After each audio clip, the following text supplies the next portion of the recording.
शिवराज सिंह चौहान ईश्वर की शपथ लेता हूं।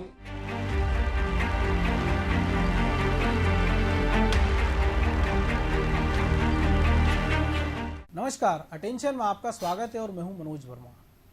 2 साल चुनौती और कमाल। मध्य प्रदेश के सियासी इतिहास में पिछले 24 माह अहम रहे। पहले कमलनाथ सरकार की विदाई, फिर शिवराज सिंह चौहान की चौथी बार ताजपोशी, महामारी का दौर और 2 साल में प्रदेश ने काफ़ी कुछ खोया तो बहुत कुछ पाया भी। वादों और नेतृत्व के साथ शिवराज सिंह चौहान ने अपने चौथे कार्यकाल के 2 साल पूरे कर लिए हैं। इस दौरान उन्होंने अपनी मामा की छवि से आगे बढ़कर कार्यशैली बदली है। संवेदनशील तो वो पहले से ही थे, लेकिन अब उनकी सख्त छवि के साथ साथ हार्ड कोर हिंदुत्व को लेकर उनका आग्रह भी साफ नजर आने लगा है। पिछले 2 साल में सीएम शिवराज ने कई दीर्घकालिक फैसले लिए, कई योजनाएं जमीन पर उतारी, लेकिन आगे उनके सामने सियासी तौर पर चुनौतियां क्या होंगी, इससे वो कैसे निपटेंगे। अटेंशन में आज हम इसी पर चर्चा करेंगे, लेकिन उसके पहले देखिए हमारी खास रिपोर्ट। मैं शिवराज सिंह चौहान ईश्वर की शपथ लेता हूं।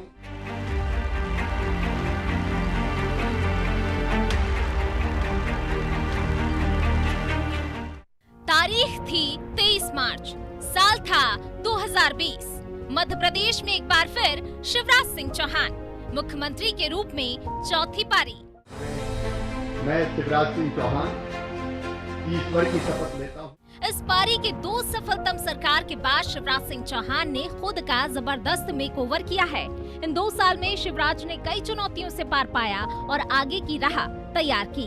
अब विधानसभा चुनाव में 1.5 साल का समय है, ऐसे में उन पर जिम्मेदारी और बढ़ रही है। अब शिवराज के 1.5 दशक पूरे हो रहे हैं। कह सकते हैं कि अवधि की गणना आसान है, लेकिन इस सब के बीच समय के साथ जो बदला उसकी गणना कुछ दुरूह हो गई है। बतौर मुख्यमंत्री शिवराज सिंह चौहान इस पड़ाव पर आ गए हैं। वह आरंभ जब लगता था कि घनघोर अनिश्चय ही सामने है, फिर उस अनिश्चय को निश्चित ही कुछ समय का बताने के स्वांग रचे गए। बताया और प्रचारित किया गया कि कोई एक्सीडेंटल मुख्यमंत्री बन गया है, लेकिन आज वो पन्ने फिर से पलटे तो साफ होता है कि वह एक्सीडेंट नहीं बल्कि उस सकारात्मक इंसिडेंट का मामला था जो अब सबके सामने है। चौथी बार उनके मुखिया बनने के समय उनके सामने कई प्रतिस्पर्धी थे, लेकिन इस बार आलाकमान ने उनका ही चुनाव किया। इस बार उन्होंने कमलनाथ जैसे दिग्गज की सरकार गिराकर बीजेपी की सरकार बनाने में जो भूमिका निभाई है, उसने उनके आलोचकों की बोलती बंद कर दी है। आज की तारीख में भारतीय जनता पार्टी के भीतर इतना मजबूत प्रोफाइल किसी और नेता का नहीं है, और जिस तरह शिवराज एक मैराथन पारी खेल रहे हैं, कह सकते हैं उन्होंने कुशाभाऊ ठाकरे की उम्मीदों को पूरा किया है। उनके सीएम बनने के पहले भी और बाद में भी उन्हें देखा। परिवर्तन की कोई तयशुदा वर्तनी नहीं है, लेकिन व्याकरण के इन सभी तयशुदा ढांचों के बीच एक तत्व किसी तथ्य की भांति देखा है।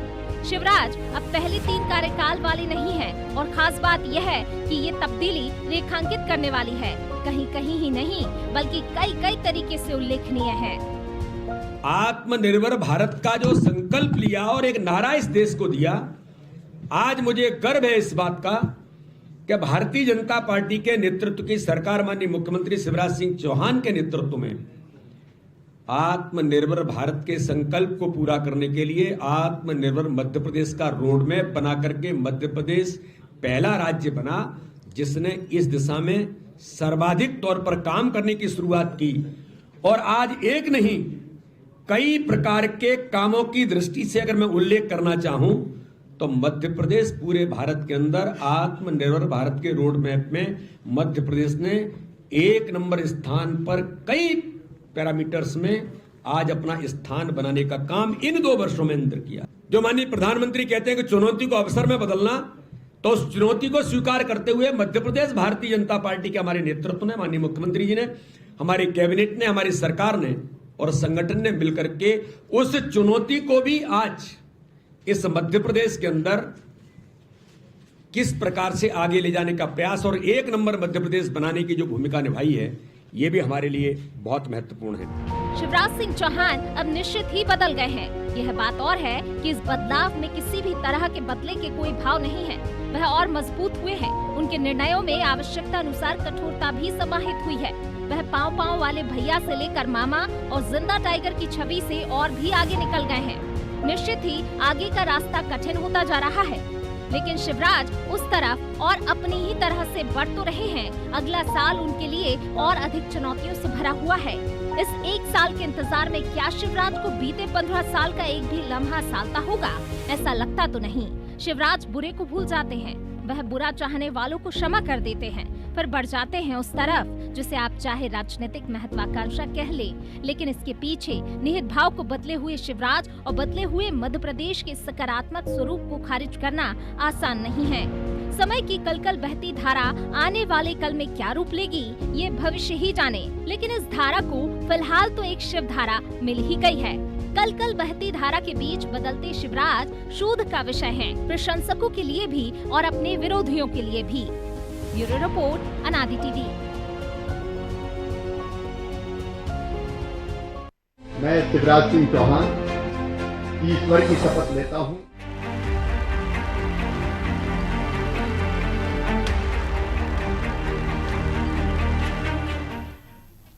तो इसी पर चर्चा करने के लिए हमारे साथ मौजूद हैं हमारे एडिटर इन चीफ प्रकाश भटनागर जी और हमारे सहयोगी ब्रजेश चौक से। सबसे पहले प्रकाश जी, आप ही के पास कि एक ऐसे दौर में हम देख रहे हैं कि गुजरात में अचानक से सत्ता परिवर्तन होता है और पहली बार के विधायक को मुख्यमंत्री बना दिया जाता है। उत्तराखंड में हम देखते हैं कि पुष्कर धामी दूसरी बार के विधायक हैं, मुख्यमंत्री बना दिया जाता है। लेकिन जब मध्य प्रदेश की बात होती है तो 15 साल की कार्यकाल के बाद 15 महीने के बाद जब फिर सरकार बनाने की बारी आती है तो भरोसा फिर शिवराज सिंह चौहान पर, क्योंकि एक चुनौती होती है कि उपचुनाव में जीत कौन दिला पाएगा, वो कौन चेहरा होगा। इसके बाद के चुनाव हम लगातार देख रहे हैं। तो आखिर ऐसा क्या खास है जो बीजेपी में इन तमाम नेताओं की भीड़ में, चाहे वो देश में हो चाहे प्रदेश में, उसको शिवराज सिंह को अलग खड़ा करता है? देखिए मनोज, उत्तर प्रदेश का जो उत्तराखंड वाला जो हिस्सा है और गुजरात, इन दोनों जगह की परिस्थितियों में और मध्य प्रदेश की परिस्थितियों में ज़मीन आसमान का अंतर है। दूसरी बात, गुजरात के अंदर नरेंद्र मोदी अपने आप में बहुत बड़ा चेहरा है, वहाँ पे मुख्यमंत्री कौन हो एक अलग मैटर करता है। उत्तराखंड के अंदर भी नरेंद्र मोदी चूँकि उत्तर प्रदेश से ही सांसद हैं तो वहाँ पे ज़्यादा प्रभावी हैं। वहाँ जिस तरह के विकास कार्य हुए उसमें मुख्यमंत्री भले ही खुद चुनाव हार गए, तो वहाँ पे जो मोदी फैक्टर था उसने बहुत ज़्यादा काम किया। मोदी फैक्टर मध्य प्रदेश में भी काम करता है, लेकिन आप यहाँ पे भारतीय जनता पार्टी ने ऐसा कोई प्रयोग नहीं किया है। तो उसका कारण है कि जितनी मेहनत और जितना श्रम राजनीति में शिवराज सिंह चौहान करते हैं, मुझे लगता है कि किसी भी राजनीतिक दल के अंदर इतनी मेहनत करने वाला, जनता से लगातार कनेक्ट होने वाला राजनेता बहुत मुश्किल मिलता है। और भारतीय जनता पार्टी ने कभी भी अपने भरोसेमंद, दमदार, प्रभावशाली नेताओं को डिस्टर्ब नहीं किया है। हम ये उदाहरण देख रहे हैं, लेकिन हम पिछले उदाहरण देखेंगे तो रमन सिंह ने पूरे 15 साल मध्य प्रदेश के अंदर छत्तीसगढ़ के अंदर मुख्यमंत्री का दायित्व निभाया। शिवराज सिंह चौहान, उमा भारती और बाबूलाल गौर के बाद जब आए तो लगातार 13 साल तक रहे, और चौथी बार फिर उनके ऊपर मोदी जी ने या भारतीय जनता पार्टी ने भरोसा जताया। तो उसके कारण भी परिस्थितियाँ थी। एक कोरोना काल 15 महीने के अंदर की कांग्रेस सरकार, उसके बाद में सीधा कोरोना काल की जो गंभीरता थी, उसमें एक अनुभवी चेहरा जिसे सत्ता चलाने का, प्रशासन चलाने का अनुभव हो, तो वो शिवराज सिंह चौहान से बेहतर और कोई हो नहीं सकता था। बिल्कुल। तो मुझे लगता है कि शिवराज सिंह चौहान ने फिर उस चुनौती पे अपने आप को खरा साबित किया। पिछले 2 सालों में हम देख रहे हैं कि दोनों साल जो है कोरोना से प्रभावित थे। मध्य प्रदेश की आर्थिक स्थिति, हम शपथ ली तब कोरोना मध्य प्रदेश में, जब मध्य प्रदेश की आर्थिक स्थिति की बात करें तो जब शिवराज जी सत्ता से विदा हुए थे, उसके बाद से कमलनाथ लगातार कहते आ रहे थे कि मध्य प्रदेश की आर्थिक स्थिति बहुत कमज़ोर है, खजाना खाली है। लेकिन शिवराज सिंह चौहान जब वापस आए 1.25 साल बाद, तो शिवराज सिंह चौहान ने उस दिन से लेकर आज तक कभी भी एक बार ये नहीं कहा कि मध्य प्रदेश आर्थिक रूप से बहुत निश्चित तौर पे सरकार की परिस्थितियाँ वो जानते होंगे, सरकारी खजाने को भी जानते होंगे, लेकिन इस कठिन काल के अंदर उन्होंने कहीं भी पैसे की कमी ना आए, इस चीज़ का पूरा ध्यान रखा। और एक बार भी उन्होंने ये नहीं कहा कि मतलब बहुत कठिन आर्थिक परिस्थितियां हैं, ये नहीं होगा। उन्होंने किसानों को या सोशल सेक्टर की किसी स्कीम में कटौती नहीं की, बल्कि अभी इस बजट के अंदर तो कई सारी चीज़ों को बढ़ा रहे हैं। तो मुझे लगता है कि जब आप सक्षमता के साथ सरकार चलाते हो, तो सरकार चलाना चूँकि आपकी जिम्मेदारी है कि आपको सरकार चलाना, आप कैसे चलाना है, ये आप बार बार गा के जनता को बता नहीं सकते। जो जनता टैक्स दे रही है, बिल्कुल, उसको आप ये बार बार बता नहीं सकते कि हमारे पास पैसा नहीं है। तो उन्होंने हर जगह पे जहाँ से भी संभव हो सका, कोरोना का आप देखो कि कोरोना के अंदर पहला दौर जो था उसमें भी काफ़ी हद तक चीज़ें कंट्रोल हो गई थी। सेकंड दौर में जब एकदम उफान पे था तो एक कुछ समय के लिए अनियंत्रित हुआ था, और वो हम कह सकते हैं कि पूरी दुनिया में ऐसा हुआ। बिल्कुल। जब मरीज बढ़े तो अस्पतालों में जगह कम हुई, ऑक्सीजन की कमी हुई, बिस्तर कम हुए। तो ये केवल मध्य प्रदेश में या भोपाल में नहीं हुआ, ये पूरी दुनिया में हुआ। न्यूयॉर्क जैसे शहर में हुआ, टोक्यो जैसे शहर में हुआ, तमाम यूरोपियन जो बहुत छोटे देश हैं और जो बहुत ही समृद्ध प्रभावशाली देश हैं, और हेल्थ वहाँ सेक्टर में भी बहुत अच्छे हैं हमसे हमसे बहुत ज़्यादा अच्छे हैं। तो वहाँ पे भी ये सारी चीज़ें हुई। उसके बाद आप देखो कि मध्य प्रदेश ने कितनी जल्दी चीज़ों पे काबू पाया। और हम देखेंगे कि दूसरी लहर के बाद जब तीसरी लहर आई तो सरकार कितनी सचेत थी, और मतलब इसको कह सकते हैं, एक सौभाग्य भी कह सकते हैं कि वो लहर दूसरी जितनी गंभीर नहीं थी। बिल्कुल। लेकिन उसके बावजूद सरकार की तैयारियों में कोई कमी नहीं थी किसी भी स्तर पे। तो मुझे लगता है कि जो जिस तरह का प्रभावशाली काम शिवराज सिंह चौहान ने दूसरी पारी में किया है, वो उनके लिए एक बहुत बड़ा मौका भी था। आप ये कह सकते हो उनको अपने आप को सिद्ध करने की कोई ज़रूरत नहीं है। तो मुझे लगता है कि उन्होंने जो वो थे उसी को फिर से साबित किया।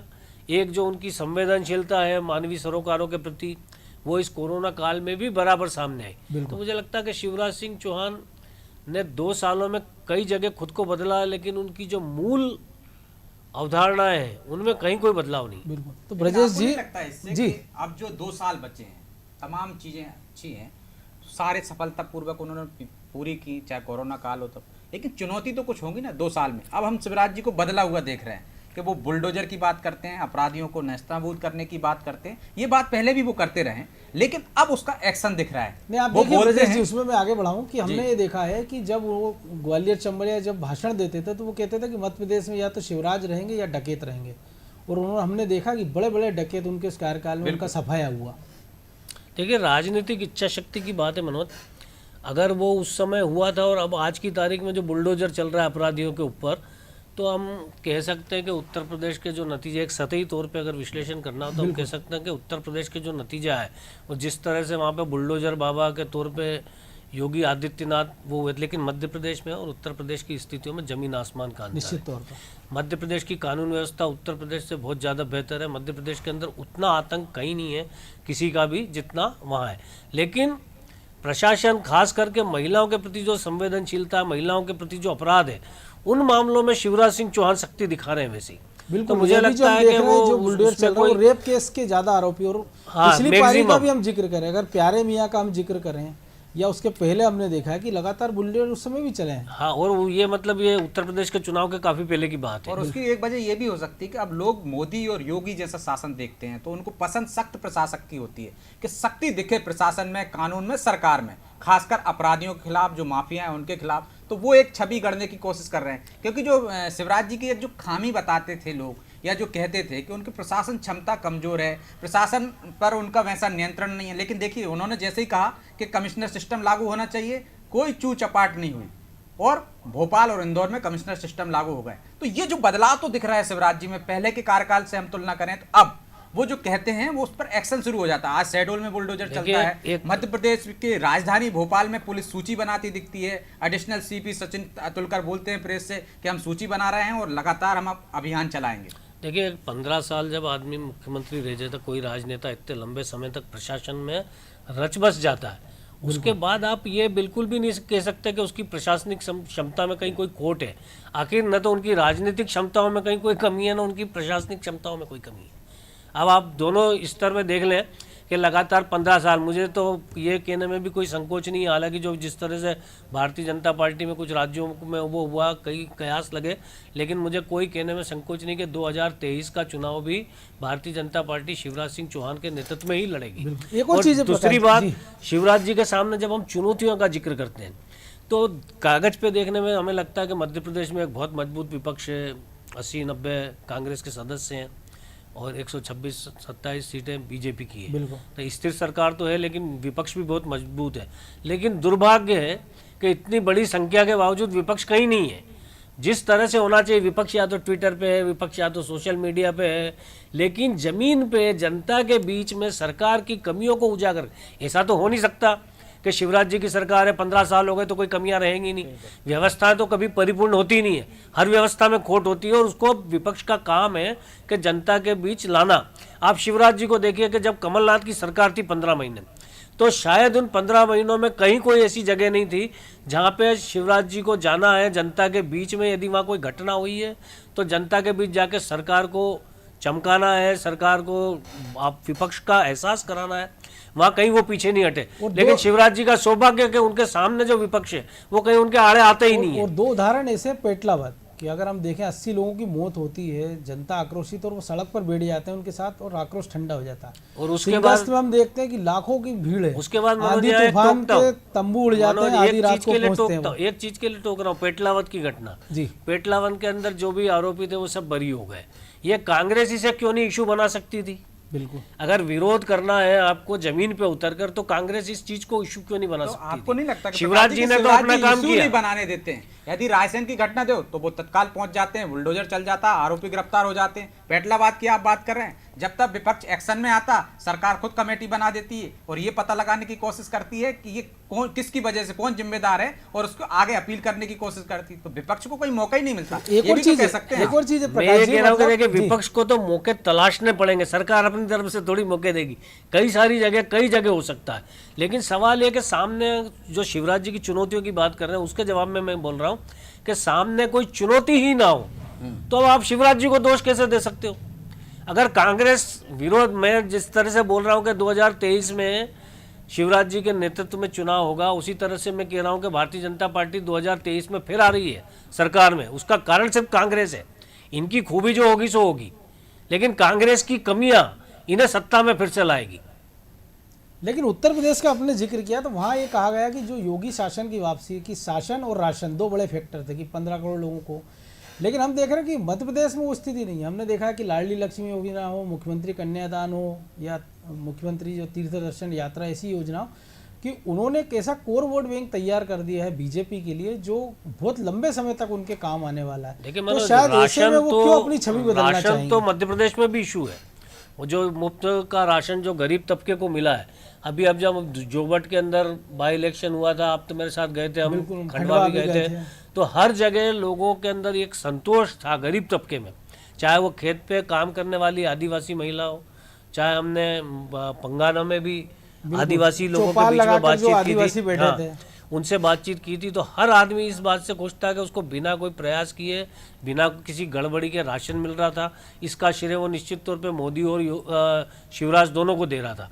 तो ये इशू तो पूरे देश में कॉमन फैक्टर के तौर पे है, जो भारतीय जनता पार्टी को, जो कमज़ोर तबका है समाज का, उत्तर प्रदेश के चुनाव में इसने बहुत बड़ी भूमिका अदा की कि जो कांग्रेस से, या मतलब जो समाजवादी पार्टी से जो वोट टूटे, या बसपा से वोट टूटे, उसमें बहुत बड़ा योगदान यही था कि जिन लोगों को सुविधाएं मिली हैं उन्हें लगा है कि ये सरकार बहुत ईमानदारी से काम कर रही है। बिल्कुल। और मतलब आप जैसे कह सकते हैं कि सबसे ज़्यादा ज़रूरत सरकार की होती है समाज के कमज़ोर तबकों को, क्योंकि हम लोक कल्याणकारी शासन की कल्पना जो करते हैं उसमें मिडिल क्लास और हाई क्लास तो आता नहीं है। बिल्कुल। तो निश्चित तौर पे जो निचला तबका है उस तक राहत पहुंच जाए। और आप बात करेंगे कि देश में आज भी जो निचला तबका है उसकी आबादी 80 करोड़ है, तो उसकी संख्या अगर ज़्यादा है तो वही तो वोट के तौर पे सबसे ज़्यादा प्रभावी होगी, और वोट भी सबसे ज़्यादा वही देने निकलता है। वोट भी सबसे ज़्यादा वही देने लगता है। अब यहाँ पे डबल वो है, जैसे उत्तर प्रदेश में भी डबल इंजन की सरकार थी, ऐसे यहाँ पे भी डबल नेताओं की वो है। यहाँ पे मोदी भी लोकप्रिय है और शिवराज भी बराबर लोकप्रिय है, तो कहीं से कहीं तक सामने कोई नहीं है आपके। वहाँ तो अखिलेश ने फिर भी किला लड़ाया और थोड़ी सी मतलब एक कह सकते हैं कि एक अच्छी परफॉर्मेंस भी दी।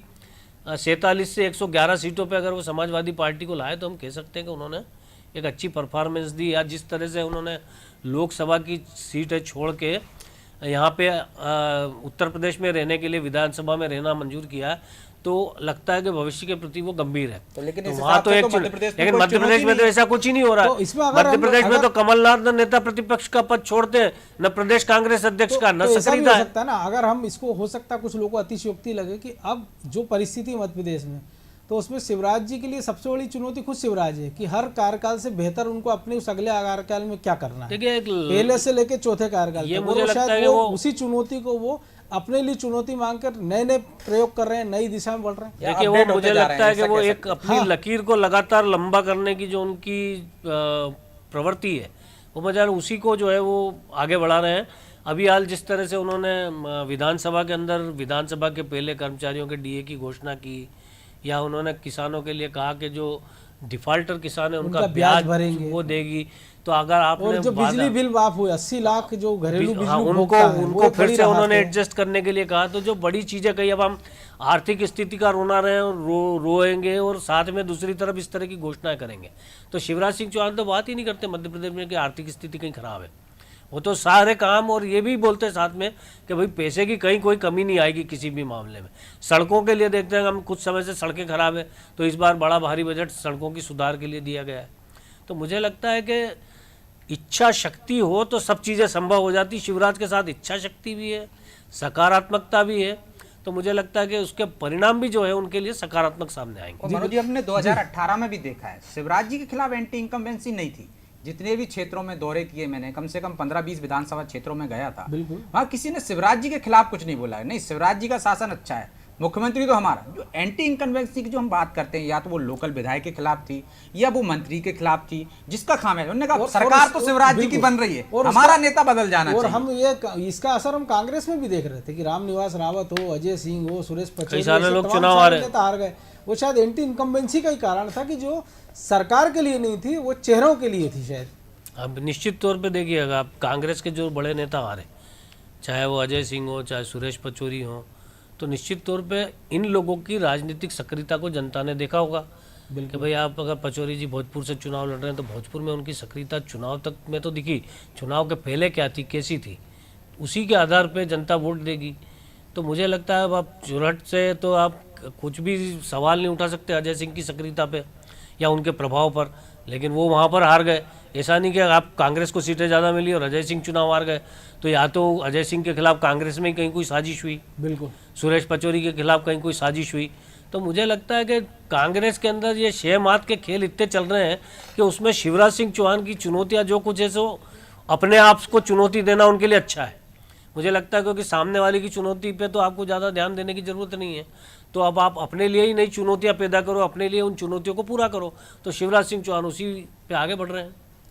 तो शायद एक लाइन में अगर कहें कि शिवराज सिंह तो अपनी लकीर को लंबी करते जा रहे हैं और कांग्रेस लकीर की फकीर बनी हुई है। बिल्कुल निश्चित तौर पर बिल्कुल कह सकते हो आप। क्योंकि अब समय इजाज़त नहीं दे रहा है, इसलिए इस चर्चा को ही विराम देना हुआ। तो निश्चित तौर पर, और 23 तारीख आज का वो दिन भी है कि शिवराज सिंह चौहान के 2 साल तो हुए हैं, और आज ही का वो दिन था जब कमलनाथ ने ये घोषणा की थी कि दिग्विजय सिंह भोपाल से लोकसभा का चुनाव लड़ेंगे। उसके नतीजे क्या हुआ तो सबको पता था। जो हमारे सहयोगियों ने कहा था कि कांग्रेस में जो आपस में निपटाने की जो प्रवृत्ति है वो कहीं ना कहीं कांग्रेस को भारी पड़ती जा रही है। और दूसरी तरफ शिवराज सिंह चौहान है, वो हर पारी में एक तरह से कह सकते हैं कि निखरते जा रहे हैं और नए रूप में आते जा रहे हैं। और हो सकता है कि अब मामा अगले 1.5-2 साल में हमको बुलडोजर मामा के रूप में दिखें और मध्य प्रदेश में जो कुछ चुनिंदा अपराधी बचे हैं उनको वो नेस्तनाबूद कर दें। तो अटेंशन में आज इतना ही, मुझे दीजिए इजाज़त और आप देखते रहे अनादि टीवी। नमस्कार। मैं शिवराज सिंह चौहान ईश्वर की शपथ लेता हूं